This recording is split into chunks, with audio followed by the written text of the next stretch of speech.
నమస్తే. వైఎస్ఆర్ కాంగ్రెస్ పార్టీకి ఉన్నటువంటి సోషల్ మీడియా అకౌంట్స్ మీద చంద్రబాబు నాయుడు గారి ప్రభుత్వం పెద్ద ఎత్తున దాడి చేసే ప్రయత్నం చేస్తుంది. వైఎస్ఆర్ కాంగ్రెస్ పార్టీకి అఫీషియల్గా ఉన్న ఫేస్బుక్ అకౌంట్ని క్లోజ్ చేసేటటువంటి ప్రయత్నం చేసింది. ఇది ఒక పిరికి చర్యగా నేను భావిస్తున్నాను. వైఎస్ఆర్ కాంగ్రెస్ పార్టీ ఈ రాష్ట్రంలో జరుగుతున్నటువంటి అన్యాయాలను, అక్రమాలను, తెలుగుదేశం ప్రభుత్వం చేస్తున్నటువంటి దోపిడీ విధానాలను, లేదా తెలుగుదేశం పార్టీకి చెందినటువంటి ఎంపీలు, ఎమ్మెల్యేలు చేస్తున్న అరాచకాలను ఎప్పటికప్పుడు ప్రజల దృష్టికి తీసుకువెళ్ళటానికి రెగ్యులర్ మీడియాతో పాటుగా సోషల్ మీడియాను కూడా ఉపయోగించుకుంటుంది. ఇది సహజమైనటువంటి అంశం ప్రజాస్వామ్యంలో.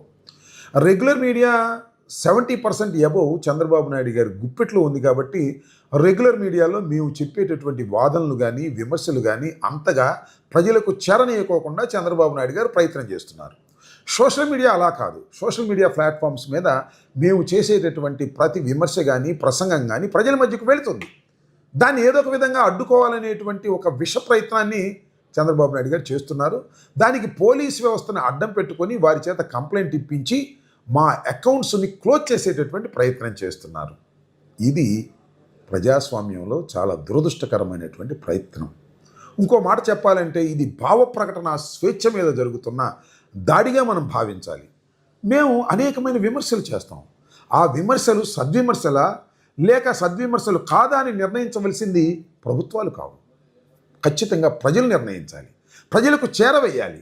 ప్రజలకు చేరవేసేటటువంటి ప్రయత్నం మేము చేస్తుంటే అవి తప్పుడు ప్రచారాన్ని చెప్పడానికి మీరెవరని చంద్రబాబు నాయుడు గారిని అడుగుతా ఉన్నా. ఇది ఒక విధంగా చెప్పాలంటే ప్రజాస్వామ్యం మీద దాడి. ఇది ఖచ్చితంగా వైఎస్ఆర్ కాంగ్రెస్ పార్టీ మీద మాత్రమే దాడిని భావించకండి.